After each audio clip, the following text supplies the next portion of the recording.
Mga guys, nagtaon mi og auxiliary sa auto.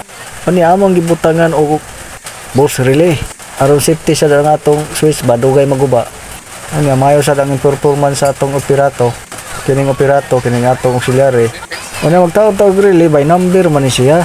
Ang number ani nila 30, 85, 86 og 87. Onya kining 30 permanente ni siya live. Sa live na to ni i-connect. Onya butangan lagi na tong fuse para safety para dili masunog ang auto ba. Buhanog na ground ang fuse reputlon. Onya kining 85 ignition on man ni siya. Magagi ni siya on ba. Ato ni nato i-join sa linya sa compressor. Kaya ang linya sa compressor i-on niya mahatag mo nag-live. Ang kining 85 adto ni i-join. Onya kining 86 ground ni siya. Hanha lang nato ibutang sa pwede sa body sa auto kining steel ba. Pwede sad sa makina kay putaw man. Unya ang kining 87 out na ni siya padung na ni sa operato. Adto na ni padung sa atong auxiliary.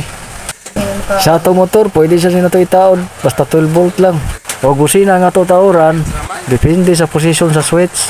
Kung ground ang position sa imong switch, ang out ana ground.